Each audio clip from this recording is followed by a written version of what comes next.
Ela me chamou de ninguém, sanguessuga, dona de casa que manipulou nosso pai moribundo. Minha irmã Vitória estava naquele tribunal, seus saltos de grife tilintando contra o mármore, dirigindo-se a 200 membros da elite jurídica de Boston com a confiança de alguém que nunca havia ouvido um anão. Ela queria que todos testemunhassem minha humilhação. Ver a irmã mais velha, inútil, desmoronar sob o peso de advogados de verdade, poder de verdade, sucesso de verdade. O martelo do juiz ainda nem tinha batido quando tudo mudou. Meu nome é Margarete, tenho 42 anos e, se você estiver assistindo a este vídeo, inscreva-se no canal e me diga de onde você está assistindo. Esta é a história de como minha própria irmã tentou roubar minha herança de 50 milhões de dólares, porque ela achou que poderia me destruir no tribunal e o que aconteceu quando o juiz se levantou de repente, com a voz trêmula. Juíza Thompson, Margarete, é você mesmo? Ela não tinha ideia de quem estava realmente processando. A família Thompson de Beacon Hill representava tudo que a antiga sociedade de Boston aspirava a ser. Nosso pai, Charles Thompson, dirigia o maior banco privado de Massachusetts. Nossa mãe faleceu quando eu tinha 12 anos e Vitória, 8, deixando meu pai para criar duas filhas com definições de sucesso muito diferentes. Vitória colecionava conquistas como bolsas de grife. Harvard Law. Formado com a mais alta distinção acadêmica, summa cum laude.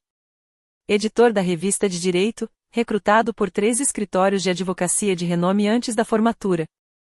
Ela guardava todos os prêmios e todas as honrarias emolduradas em seu escritório, como troféus de caça. Meu pai a apresentava nos jantares do clube de campo.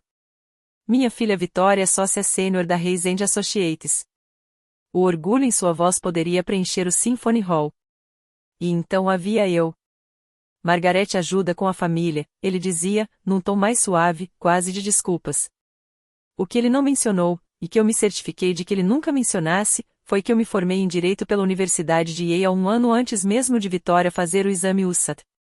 Que minha nota no exame da Ordem dos Advogados permaneceu a mais alta em Massachusetts por 3 anos consecutivos. Aos 29 anos, eu já lia documentos para o Tribunal Federal de Apelações. Mas Vitória precisava ser a estrela. Ela perdeu a mãe ainda jovem e se dedicou à excelência como uma forma de se proteger da dor. Eu compreendi aquela fome, aquela necessidade desesperada de validação. Então, deixei que ela fosse o centro das atenções. Aprendi a sorrir quando meus parentes elogiavam sua inteligência e perguntavam se eu já havia encontrado um marido. Aperfeiçoei a arte de ser esquecido. Nossas fotos de família contavam a história. Vitória em foco nítido, batom carmesim e poses poderosas, enquanto eu permanecia à margem, com um cardigan bege e expressão neutra. Os porta-retratos Tiffany na lareira do meu pai guardavam fotos da formatura dela em Harvard, da sua primeira vitória no tribunal e do seu casamento com David Hayes. A minha continha uma única foto de um churrasco em família. Meu rosto estava meio virado para longe da câmera. Ninguém questionou porque eu mantinha minhas conquistas em segredo. Afinal, alguns sacrifícios são preciosos demais para serem divulgados. Há 10 anos, tudo mudou com um telefonema às 3 horas da manhã. Meu pai desmaiou no escritório e foi levado às pressas para o Hospital Geral de Massachusetts. O diagnóstico veio como um veredicto judicial. Doença de Parkinson, estágio 3, progressão agressiva esperada. Vitória veio de avião de Nova York, onde estava construindo sua reputação como uma implacável advogada especializada em litígios corporativos. Ela ficou exatamente 36 horas, tempo suficiente para contratar uma agência de cuidados domiciliares e me dar uma bronca por não deixar meu pai me manipular com culpa. Estou no momento crítico da minha carreira, explicou ela, checando o celular entre uma frase e outra. Essa fusão com a Johnson pode me tornar o sócio sênior mais jovem da história da firma. Sentei-me naquele quarto de hospital, observando as mãos do meu pai tremerem enquanto ele tentava assinar um documento e tomava uma decisão que definiria a próxima década da minha vida. A carta de demissão que apresentei ao Tribunal Federal de Circuito tinha apenas 2 frases. O juiz-chefe Patterson me ligou pessoalmente e depois apareceu no meu apartamento. Margarete, você está no caminho certo para o Tribunal de Apelações. Puxa, há rumores até de uma vaga de assistente jurídico na Suprema Corte. Não jogue isso fora. Mas eu já tinha encaixotado meus livros de direito e guardado minhas togas no fundo do armário, atrás de casacos de inverno que eu nunca mais usaria. As chaves do Mercedes Classe S foram para minha caixa de joias, substituídas pelas chaves do velho Volvo do meu pai. Eu disse a todos que ia tirar um período sabático para ajudar com assuntos familiares. A mentira se tornava mais fácil a cada vez. Vitória nunca perguntou por que eu estava de repente sempre disponível. Nunca me questionei como uma mulher com apenas um diploma de bacharelado poderia lidar com os complexos recursos do plano de saúde do meu pai, negociar com especialistas ou entender as implicações legais da sua capacidade mental debilitada. Ela estava ocupada demais para notar o selo do Tribunal Federal nos papéis que eu rapidamente guardava sempre que ela vinha me visitar. Alguns sacrifícios são preciosos demais para serem divulgados. Algumas são dolorosas demais para explicar. Os 10 anos seguintes se desenrolaram em rotinas que teriam quebrado até as unhas impecavelmente feitas de Vitória. Remédios da manhã às 6 horas, 17 comprimidos organizados em um organizador semanal. Fisioterapia aos 8 anos, vendo meu pai se esforçar para manter a dignidade enquanto reaprendia a abotoar a camisa. Passar as tardes lendo resumos jurídicos em voz alta, não para meu benefício, mas porque a mente do meu pai permanecia lúcida mesmo quando seu corpo traía, e discutir jurisprudência o mantinha ancorado a quem ele costumava ser. Vitória visitava o local 3 vezes por ano, sempre com um timing perfeito para os fotógrafos. O dia de ação de graças seria a ocasião perfeita para postar a foto de família no LinkedIn, e o aniversário do pai, para registrar o momento emocionante entre pai e filha que a empresa dela incluiria no relatório de diversidade. Na véspera de Natal, por exatamente 4 horas, partindo antes da manhã de Natal, pois a família de David tinha tradições que não podiam ser quebradas. Ela nunca viu as noites em que papai não conseguia dormir, andando de um lado para o outro pelos corredores enquanto eu o seguia com um cobertor. Nunca o vi chorar de frustração por não conseguir assinar o próprio nome. Nunca segurou a bacia enquanto estava doente devido a ajustes de medicação, nem passou 17 horas no pronto-socorro após uma queda grave. Mas papai viu tudo. Durante nossas conversas noturnas, quando a medicação o deixava excepcionalmente lúcido, discutíamos direito constitucional, má conduta corporativa e a evolução do dever fiduciário.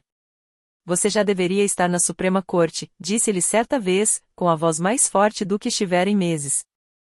Estou exatamente onde preciso estar, respondi, ajeitando o cobertor dele. 3 anos antes de falecer, meu pai fez uma ligação para seu advogado particular. Não era o advogado de família que Vitória conhecia, mas sim James Morrison, do escritório Morrison & Associates, especializado em planejamento sucessório à prova de falhas. Eu não estava no quarto, mas ouvi a voz do meu pai através da porta. Quero isso à prova de falhas, James, que cubra todas as eventualidades. A justiça nem sempre é encontrada nos tribunais. Às vezes, isso está escrito em testamentos. Meu pai faleceu numa manhã de terça-feira de março, segurando minha mão enquanto a chuva de primavera batia forte nas janelas. Suas últimas palavras foram: "Obrigado, Meg." Vitória estava em Tóquio finalizando uma fusão. Ela conseguiu voltar para o funeral, fez um elogio sobre o legado profissional dele que parecia uma postagem do LinkedIn, e depois ficou para cuidar dos assuntos do espólio. A leitura do testamento estava agendada para a segunda-feira seguinte, nos escritórios da Morrison & Associates. Vitória chegou acompanhada de David e 2 sócios júniores da firma, tratando a reunião como um encontro de negócios. Ela já havia dividido mentalmente a herança de $50 milhões do pai, as casas, a carteira de investimentos, as ações do banco.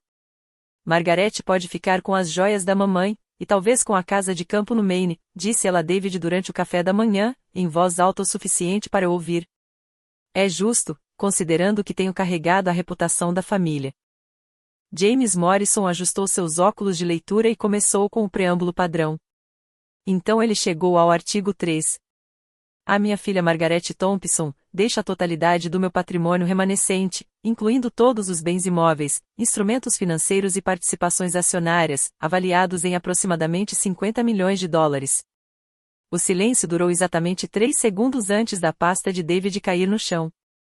A minha filha Vitória Thompson Reis, continuou Morrison, com a voz firme.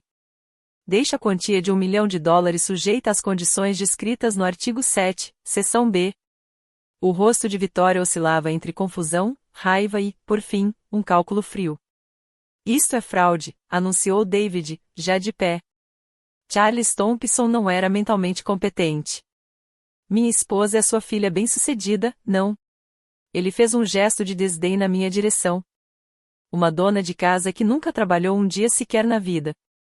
Morrison deslizou um documento pela mesa de mogno. O testamento foi datado de 3 anos atrás, quando meu pai estava completamente lúcido, com 2 testemunhas e o selo de um tabelião. Mas foi a parte que David não deixou Morrison terminar de ler que se tornaria mais importante posteriormente. A carta chegou em papel timbrado da Reisende Associates, com a impressão em dourado tão espessa que eu conseguia senti-la através do envelope. 5 páginas de ameaças legais envoltas em linguagem profissional, incluindo influência indevida, abuso de idosos e manipulação fraudulenta de um adulto vulnerável. Eles exigiram que eu renunciasse a todos os direitos sobre a herança para evitar litígios dispendiosos que manchariam a memória de nosso pai. Assine isto, Margarete, disse Vitória, aparecendo à minha porta na manhã seguinte com um acordo de indenização. Fique com o 1 milhão que papai deixou para você e com a casa principal. Isso é mais do que generoso para alguém que nunca contribuiu com nada de significativo para esta família.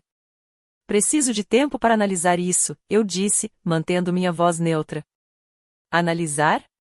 David riu atrás dela. Com que formação jurídica? Com o certificado de assistente jurídico que você obteve em uma faculdade comunitária. Eles presumiram que uma dona de casa se desesperaria diante de um papel timbrado de escritório de advocacia. Eles presumiram que a intimidação funcionaria porque sempre funcionou. Vitória vinha me oprimindo desde a infância, levando meus brinquedos, meus amigos, meu destaque, enquanto eu me afastava para manter a paz. O que eles não sabiam era que minha licença da Ordem dos Advogados ainda estava ativa. Número 2847, mantido todos os anos por meio de créditos de educação continuada que completei online às 3 horas da manhã, enquanto papai dormia. Só uma formalidade, pensei. Motivos pessoais. Não assinarei nada sob coação, eu disse, usando o termo jurídico deliberadamente. Os olhos de Vitória se estreitaram. Não tente parecer inteligente, Margarete. Esta é a lei verdadeira, não aquilo que você aprendeu assistindo à televisão. A próxima carta veio de 3 empresas simultaneamente. A Reisende Associates havia pedido favores. Eles queriam me enterrar em papel, me exaurir com honorários advocatícios antes mesmo de chegarmos ao tribunal. A estratégia foi exemplar. Domine o oponente fraco até a submissão. Eles não sabiam que eu já havia escrito o livro-texto sobre defesa em litígios de herança. Literalmente, o capítulo 17 da Lei de Herança de Massachusetts levava meu nome, embora a editora já tivesse se esquecido há muito tempo.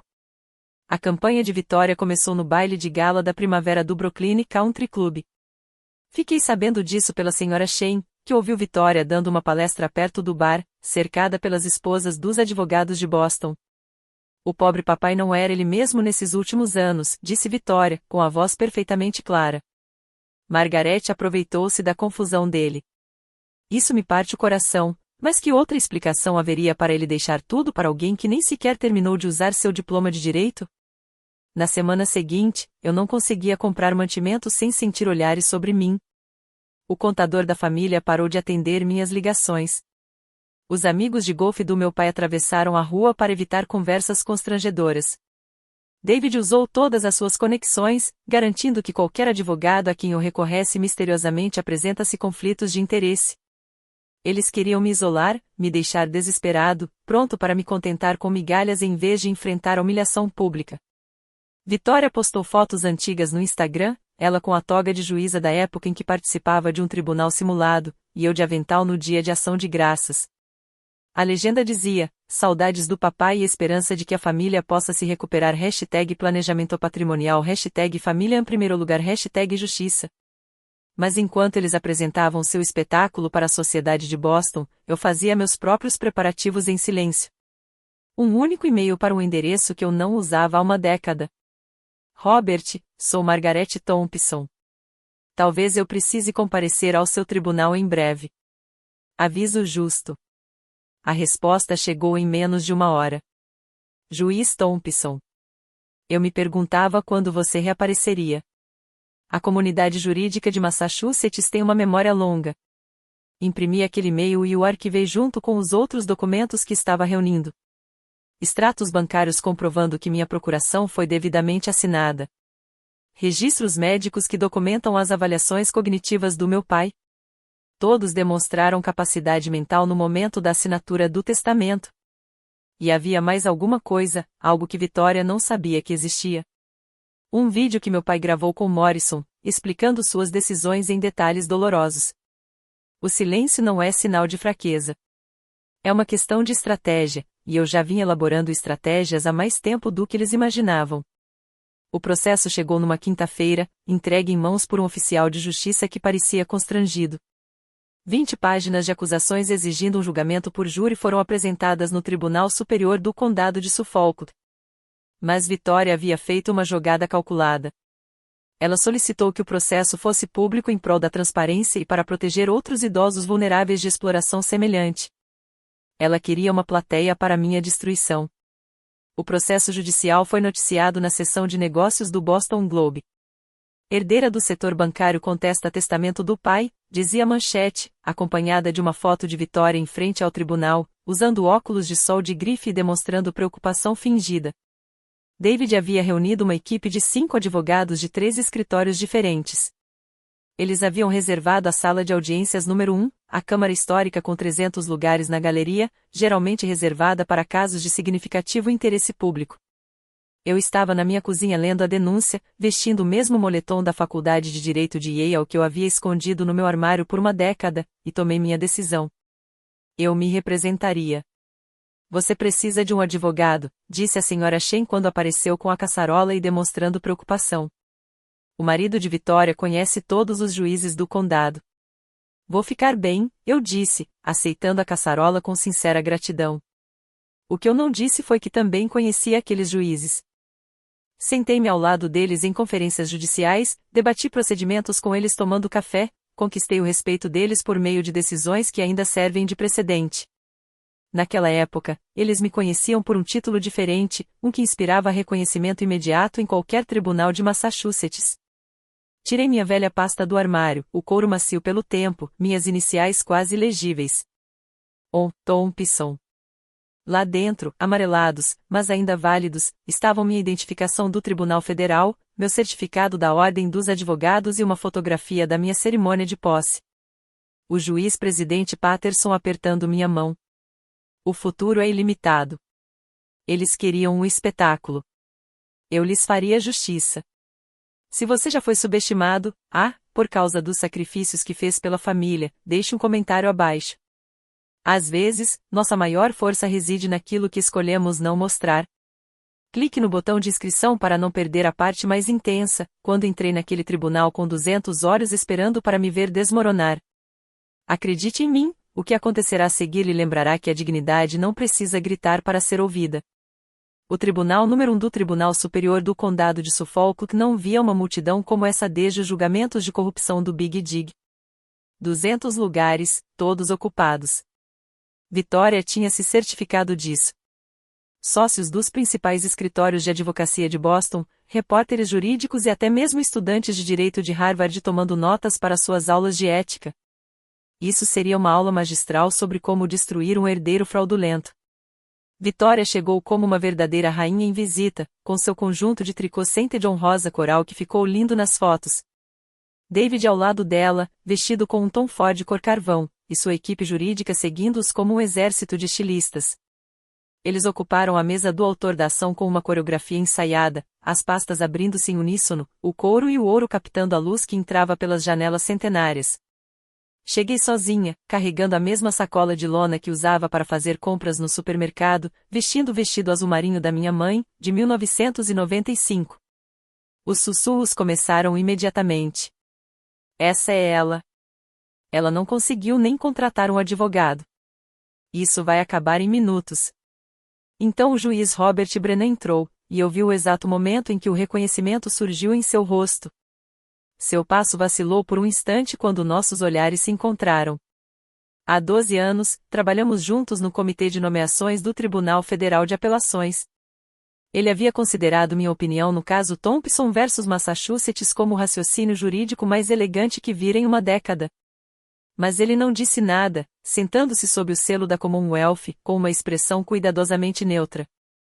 Vitória sorriu para David, aquele tipo de sorriso que dizia que o jogo já estava ganho. Ela não percebeu como os dedos do juiz Brennan tamborilaram uma vez contra a bancada, o mesmo sinal de nervosismo que ele demonstrava durante deliberações difíceis. Hayes contra Thompson. Trata-se de um assunto relacionado ao espólio de Charles Thompson, anunciou o escrivão. Todas as partes presentes. David Hayes, advogado do demandante. David se levantou, sua voz preenchendo a sala com uma autoridade experiente. Eu me levantei lentamente. Margaret Thompson, em causa própria, meritíssimo. O tribunal ficou em silêncio quando os olhos do juiz Brennan se arregalaram ligeiramente. David dominava o tribunal como um maestro regendo uma sinfonia de humilhação. Sua apresentação em PowerPoint ocupou toda a tela. 50 slides de provas elaborados para me retratar como um manipulador calculista que aprisionou um velho doente por dinheiro. Vossa Excelência, começou ele, enquanto seu apontador laser Mont Blanc desenhava círculos em torno de uma foto minha no supermercado. Margaret Thompson não possui renda comprovada nos últimos 10 anos.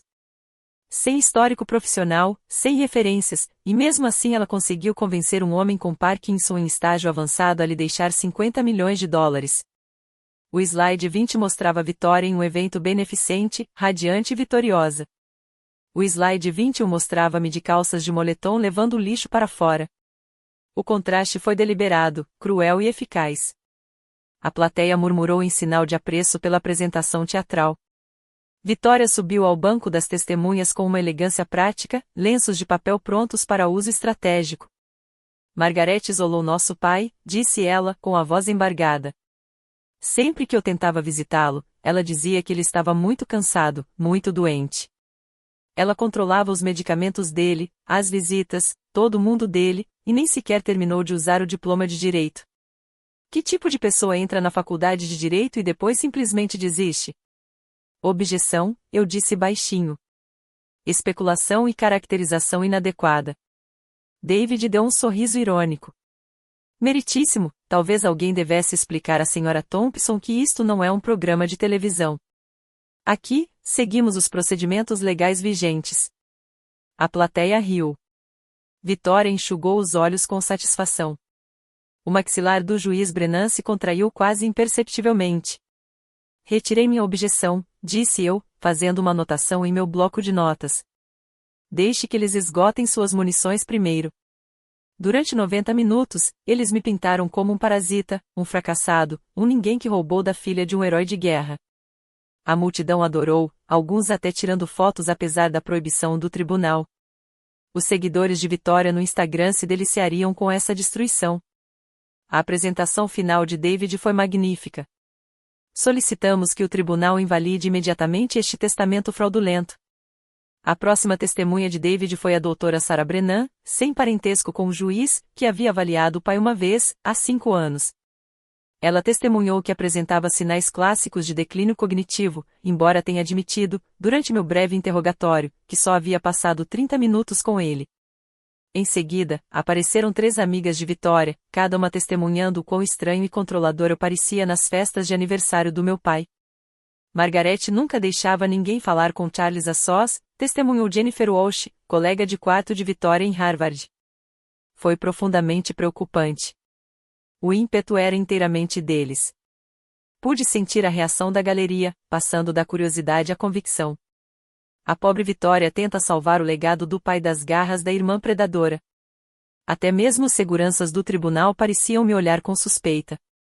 Senhorita Thompson. O juiz Brennan finalmente se dirigiu a mim, em tom formal e distante. Você tem alguma testemunha para chamar? Não neste momento, meritíssimo. David chegou a rir. Meritíssimo, o réu parece não ter qualquer defesa. Proponho julgamento sumário imediato.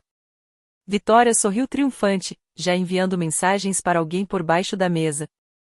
A galeria fervilhava de expectativa pelo golpe final. Um repórter da Reuters digitava furiosamente. Isso daria o que falar no noticiário da noite. O juiz Brennan me estudou por um longo momento. Senhora Thompson, a senhora está se representando. O tribunal quer garantir que você compreenda a gravidade deste processo. Deseja apresentar alguma prova em sua defesa? Levantei-me lentamente, estendendo a mão para pegar minha sacola de lona. Meritíssimo, tenho apenas alguns documentos para entregar. Alguns documentos? David zombou. Meritíssimo, esta é claramente uma tática para ganhar tempo por parte de alguém que... Senhor Reis, a voz do juiz Brennan soava como um aviso.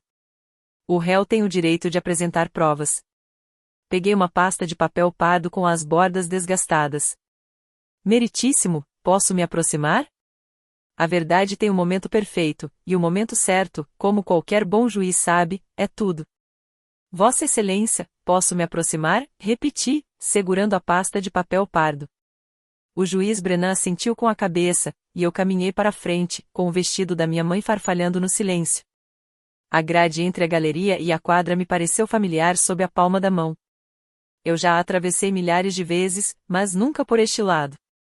Primeiramente, gostaria de apresentar minha licença da Ordem dos Advogados para registro, disse eu, entregando o documento. Situação ativa, número da Ordem dos Advogados de Massachusetts, 2847. David se levantou imediatamente. E daí? Muitas donas de casa têm licenças antigas de bar que mantêm ativas por vaidade. Meritíssimo, isso é irrelevante. O número, Senhor Reis, interrompeu o juiz Brennan, examinando o documento. Seus dedos pararam de tamborilar. Você sabe o que significam os números de barras abaixo de 3.000 em Massachusetts? A confiança de David vacilou. Vitória inclinou-se para a frente, sussurrando algo urgente para sua colega, que começou a procurar freneticamente em seu laptop. Eles indicaram ter sido admitidos na Ordem dos Advogados antes de 1995. Eu respondi por ele. Quando o Estado passou a exigir não apenas a aprovação no exame, mas também estágio em tribunal e recomendação especial da Junta de Supervisores da Ordem dos Advogados, os padrões foram descontinuados por serem considerados excessivamente restritivos. Peguei o segundo documento. Este é o meu diploma em Direito. Yale 1994. Summa cum laude, Ordem do Coif, editor-chefe da Revista de Direito. Fiz uma pausa. No ano anterior ao ingresso de Vitória em Harvard. A galeria ficou completamente em silêncio. Alguém na última fila sussurrou, confira o LinkedIn, seguido por uma frenética rolagem na tela do celular. Meritíssimo, continuei, retirando um volume encadernado em couro. Gostaria também de enviar uma cópia do caso Thompson v. Massachusetts, uma decisão histórica de 2014 sobre direito sucessório e influência indevida. Você pode achar o caso particularmente relevante, pois ele estabeleceu o precedente de que o declínio cognitivo deve ser comprovado de forma definitiva no momento da elaboração do testamento, e não presumido a partir de um diagnóstico posterior. Estou familiarizado com o caso, disse o juiz Brennan lentamente. Intimamente familiar. Abri o volume encadernado em couro na página de título. Se Vossa Excelência pudesse anotar o nome do juiz-presidente. O juiz Brennan leu em voz alta, e sua voz ecoou por todos os cantos do tribunal. A honorável Margaret Thompson, do Tribunal Distrital dos Estados Unidos para o Distrito de Massachusetts. O som que se propagava pela galeria era como o vento entre as folhas de outono. 200 pessoas inalando simultaneamente. O rosto de Vitória empalideceu tanto que seu terno coral parecia brilhar em contraste com sua palidez. Isso é, a voz de David falhou. Isso é impossível. Deve haver outra Margaret Thompson. Nascido em 15 de fevereiro de 1982, eu perguntei. Formou-se em Direito pela Universidade de Yale em 1994. Estágio jurídico em Harvard, 1995. Nomeado para o Judiciário Federal aos 29 anos. Voltei-me para o juiz Brennan. Vossa Excelência sabe o que significa o número da Ordem 2847 porque o senhor tem o número da Ordem 2851. Fizemos o exame no mesmo ano. Jesus Cristo, sussurrou alguém na galeria. Um telefone caiu no chão com um estrondo. O juiz Brennan redigiu o documento com extraordinário cuidado. Juiz Thompson, disse ele, e o título ecoou pelo tribunal como um sino. Margaret, não te vejo desde que papai ficou doente, eu disse simplesmente. Há 10 anos, logo após a nomeação de Patterson pelo comitê. Apresentei minha carta de demissão no dia seguinte. Vitória encontrou sua voz, embora tenha saído estrangulada. Você não é juiz. Não pode ser. Você era. Você estava simplesmente. O quê, Vitória? Virei-me para encará-la pela primeira vez. Apenas a irmã que preparou o jantar de formatura enquanto você discursava sobre ser a primeira advogada da família. Apenas aquela que segurou a mão do papai em 3.000 consultas médicas enquanto você construía sua reputação. Meu telefone vibrou. Uma notificação por e-mail apareceu rapidamente na tela, visível para qualquer pessoa que estivesse assistindo. Da juíza-presidente Elizabeth Warren, do Supremo Tribunal Judicial de Massachusetts. Meritíssimo, eu disse, tenho provas adicionais a apresentar. A decisão do caso Thompson versus Massachusetts, continuei, erguendo o volume encadernado, estabeleceu 3 precedentes críticos. Em primeiro lugar, é necessário comprovar a incapacidade testamentária no exato momento da elaboração do testamento. Em segundo lugar, cabe aos membros da família que alegam influência indevida o ônus da prova. E em terceiro lugar, analisei diretamente o caso de Vitória, pois acusações de fraude sem provas constituem difamação por si só. O juiz Brennan lia a decisão adiante, sua expressão mudando de reconhecimento para algo próximo ao espanto. Neste caso, você escreveu isso quando tinha 31 anos. Foi citado mais de 300 vezes. É leitura obrigatória na Faculdade de Direito de Harvard. O que? A voz de Vitória falhou completamente. Essa é a minha faculdade de Direito. Estudei esse caso. O professor Williams disse que o juiz era brilhante e que eles estavam sendo considerados para... Ela parou, as implicações atingindo em cheio. Para o Tribunal de Apelações do Primeiro Circuito. O juiz Brennan concluiu. Você estava entre as finalistas, Margaret. Todo mundo sabia que você acabaria chegando à Suprema Corte. David deixou cair seu apontador laser. Rolou pelo chão, o som enorme no silêncio. Meritíssimo, nós precisamos de um recesso. Esta informação muda? Precisamos verificar. O que você precisa verificar? Perguntei, retirando outro documento. Trata-se de uma avaliação cognitiva de Charles Thompson, datada de 3 anos atrás, realizada pelo Dr. Michael Roberts, chefe de neurologia da Johns Hopkins. Entreguei ao atendente. Meu pai obteve 29 pontos em 30 no teste cognitivo de Montreal. Totalmente competente. O testamento foi lavrado 2 dias após essa avaliação. A repórter da Reuters estava de pé, com o telefone pressionado contra a orelha, falando com urgência. Os estudantes de direito estavam fotografando freneticamente suas anotações. Alguém na última fila disse em voz alta o suficiente para ser ouvido. Ela abdicou de um cargo de juíza federal para mudar o uso de comadres. Objeção, gritou Davi, embora não houvesse nada a objetar. Vitória estava me encarando como se nunca tivesse me visto antes. O juiz Brennan se levantou. O gesto foi tão inesperado que o oficial de justiça deu um passo à frente, confuso. Os juízes não ficam de pé durante os processos. Mas Robert Brennan não estava apenas reconhecendo um advogado. Ele estava homenageando uma colega cuja reputação se tornará lendária durante sua ausência. Juiz Thompson, disse ele, com a voz embargada por algo entre respeito e arrependimento. Margaret, é você mesmo? Quando você desapareceu, nós pensamos. Patterson disse que você teve uma emergência familiar, mas depois nunca mais voltou. A vaga no segundo circuito, o estágio na Suprema Corte, para o qual a juíza Ginsburg recomendou pessoalmente você. Olá, Robert, eu disse baixinho. Sim, sou eu. A galeria explodiu em aplausos. Telefones celulares apareceram apesar da proibição. Fotos sendo tiradas, mensagens de texto voando. As expressões a juiz federal e a Suprema Corte ecoavam pela multidão como balas. Um estudante de direito de Harvard chegou a subir na cadeira para ter uma visão melhor. David agarrou o braço de Vitória, sussurrando furiosamente. Ela se desvencilhou dele, permanecendo de pé, cambaleante. Você não está. Não pode ser. Eu teria sabido. Meu pai teria me contado. Papai sabia, eu disse.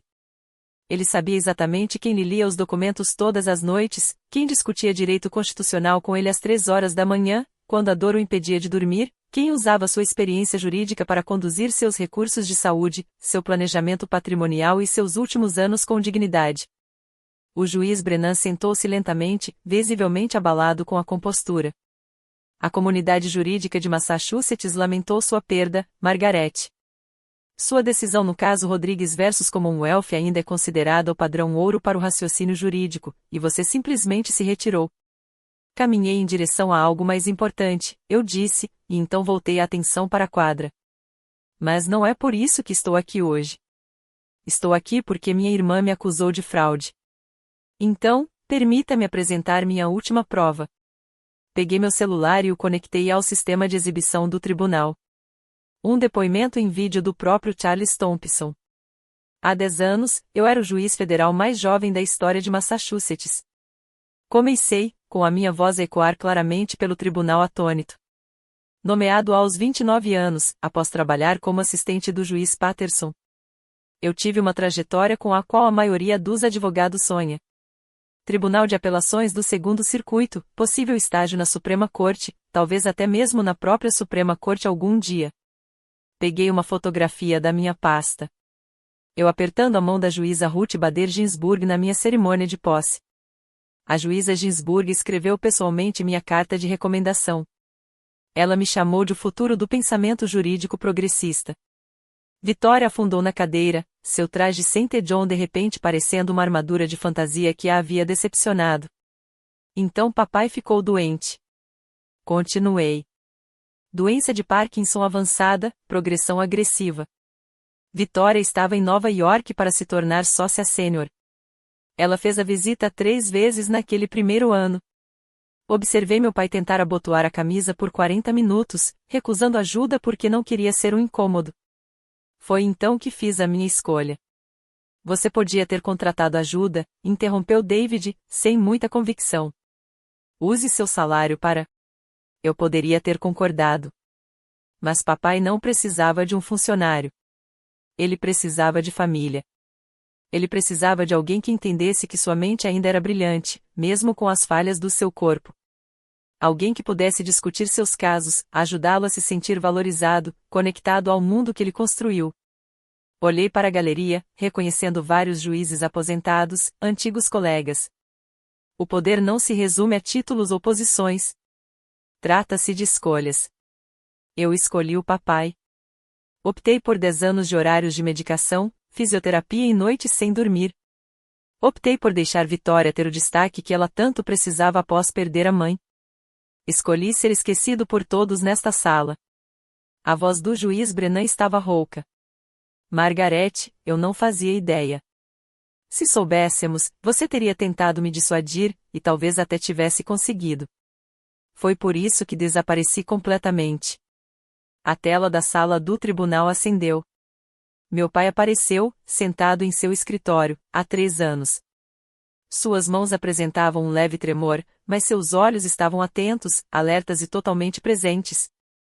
O registro de data e hora mostrava 14h47 do dia 15 de março de 2021, 2 dias após sua avaliação cognitiva.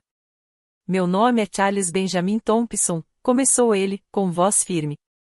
Tenho 78 anos, sou CEO do Boston Private Bank e estou gravando este vídeo para acompanhar meu testamento.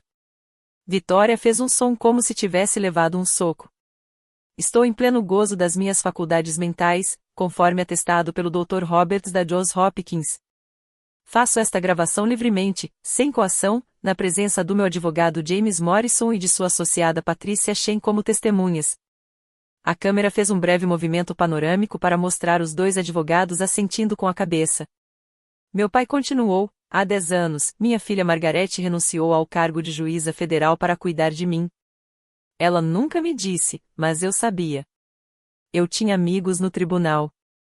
Disseram-me que ela era brilhante, destinada ao Supremo Tribunal.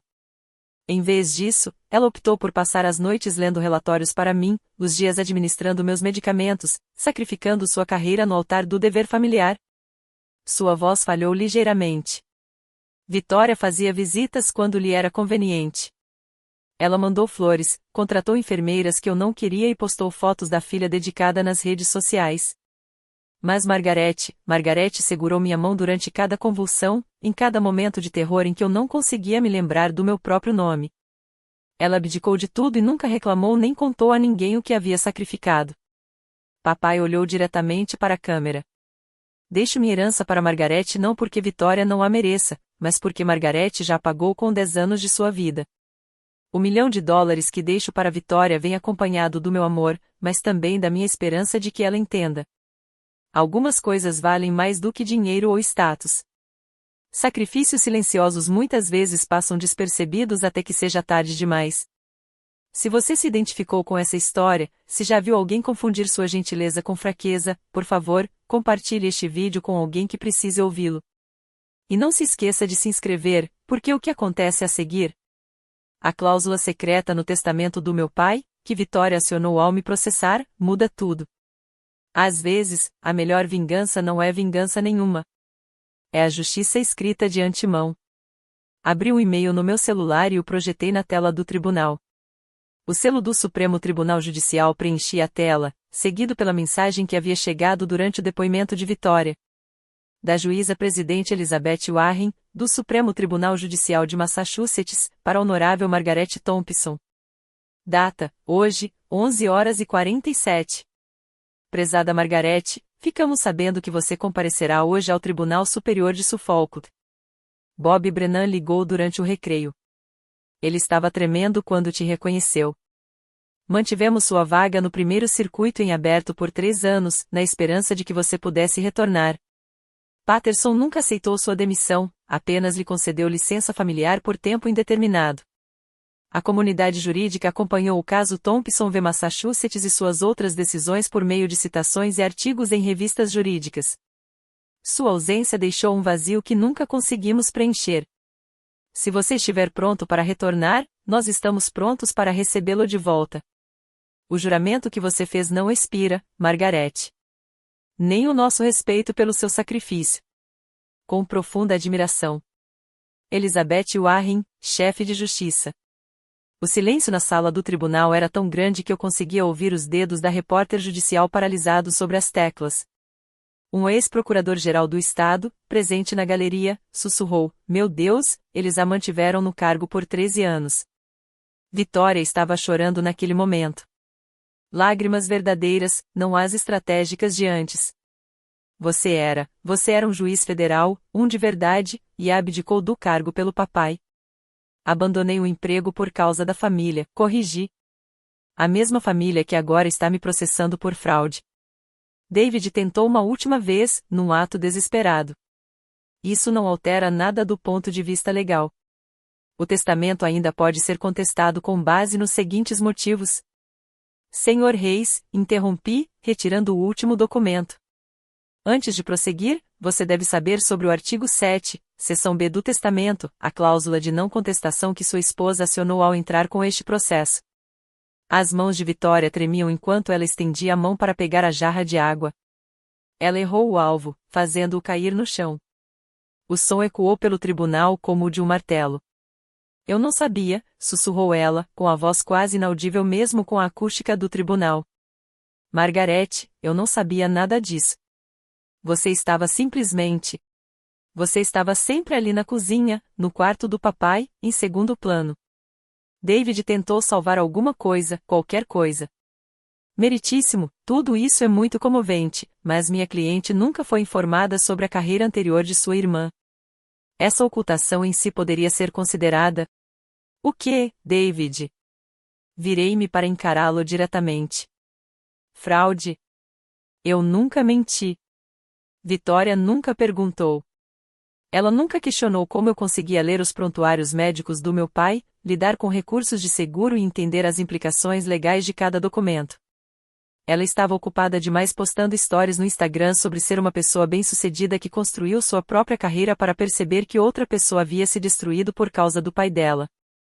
A plateia estava se movimentando, com celulares gravando apesar dos repetidos avisos do oficial de justiça. Os estudantes de direito de Harvard estavam visivelmente boquiabertos. O repórter da Reuters parou de digitar e ficou apenas olhando fixamente. "Há mais um documento", eu disse, voltando para minha sacola de lona. Um e-mail do pai para James Morrison, datado do mesmo dia do vídeo. Eu li em voz alta. James, se Vitória contestar este testamento, ela provará que não aprendeu nada comigo sobre família, sacrifício ou amor. A cláusula de não contestação não é uma punição. É a lição final. Margaret abandonou a carreira sem que ninguém lhe pedisse. Vitória não desiste nem mesmo de um processo judicial quando todos estão olhando. Vitória levantou-se abruptamente, com seus sapatos de salto alto de grife prendendo na cadeira. Parar. Por favor, pare com isso. Mas eu não tinha terminado. Meritíssimo, gostaria de deixar registrado que, ao entrar com esta ação judicial, a senhora Thompson Reis renunciou à sua herança nos termos do artigo 7, seção B. Não. Vitória lançou-se para frente. Retiro o processo. Retiro tudo. Receio que seja tarde demais para isso. O juiz Brennan disse em voz baixa. Peguei o testamento do meu pai e abri na página marcada. Artigo 7, seção B, a cláusula de não contestação.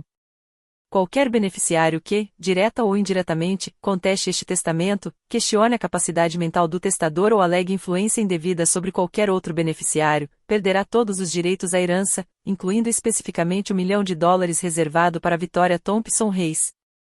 A linguagem era cirúrgica, elaborada por Morrison com a precisão de alguém que viu muitas famílias destruídas pela ganância. Continuei a leitura. Esta cláusula é acionada no momento da instauração de qualquer ação judicial, independentemente de sua posterior desistência ou arquivamento. Meritíssimo, a voz de David falhou quando ele se levantou. Certamente, deve haver alguma consideração pelo fato de que meu cliente não estava ciente disso. Desconhece o que, Sr. Reis? A paciência do juiz Brennan claramente havia se esgotado. A cláusula constava no testamento que ela recebeu. Ela assinou o comprovante de recebimento há 3 semanas. Ele mostrou uma cópia com a assinatura de Vitória, autenticada e datada. Ela optou por apresentar a queixa mesmo assim. Vitória desabou na cadeira. $1 milhão perdido. Desapareceu no momento em que você deu entrada no processo. Confirmei. Papai sabia que você faria isso. Ele sabia que você veria minha herança como roubo, e não como pagamento por serviços que você nunca se deu ao trabalho de reconhecer. $1 milhão não foi um presente, Vitória. Foi um teste. A galeria explodiu em aplausos. Ela perdeu tudo. Alguém disse, $1 milhão pelo ego. Outra voz se juntou. Os estudantes de direito estavam rabiscando freneticamente anotações para o que, sem dúvida, se tornaria material de estudo de caso. Patricia Shen, uma associada de Morrison, estava presente na galeria. Meritíssimo, posso confirmar que a cláusula de não contestação foi explicada detalhadamente à senhora Thompson Reis quando ela recebeu sua cópia do testamento. Ela nos disse, e eu cito, não me importo com cláusulas. Esse dinheiro é meu por direito. O traje Saint John de Vitória de repente parecia que ela estava se afogando em água cor de coral.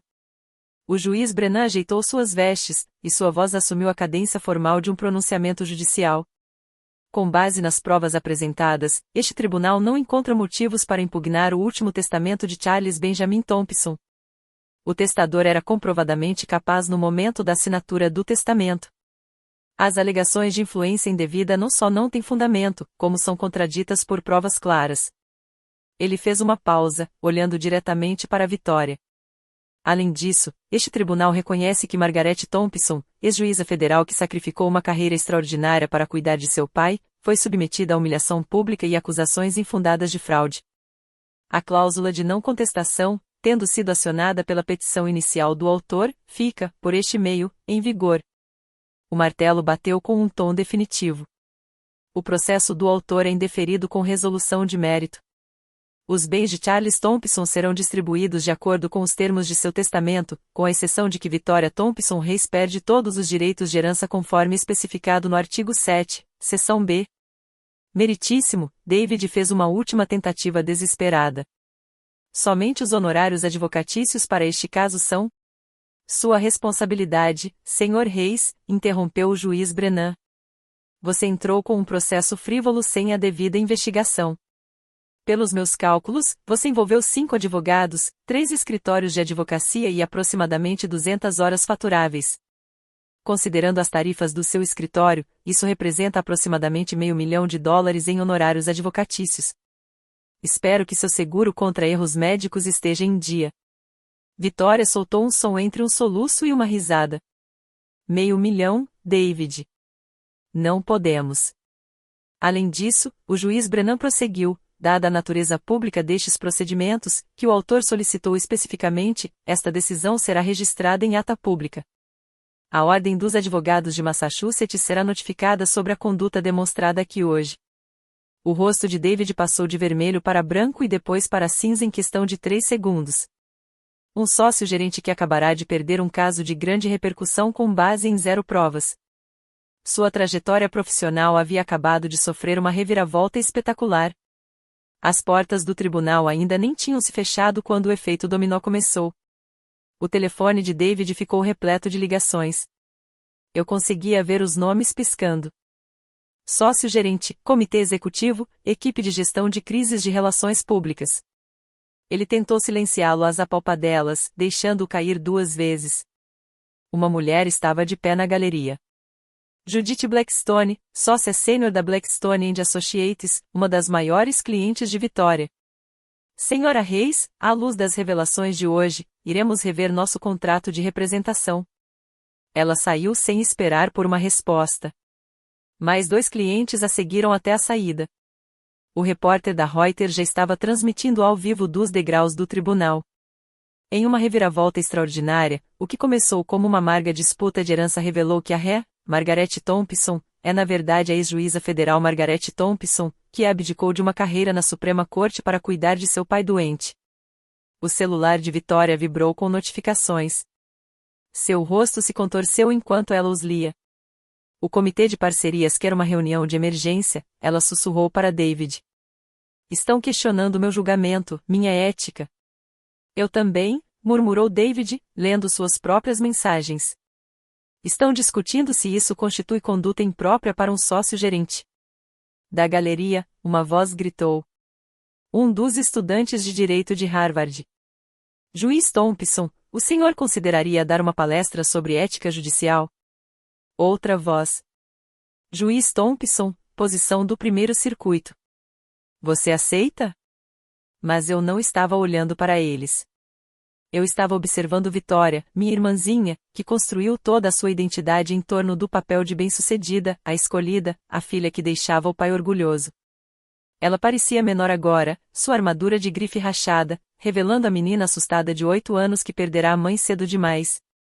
Margarete, disse ela, com voz fraca. O que eu faço agora? Pela primeira vez em 10 anos, não precisei esconder minha força para proteger o ego dela. Você aprende, Vitória.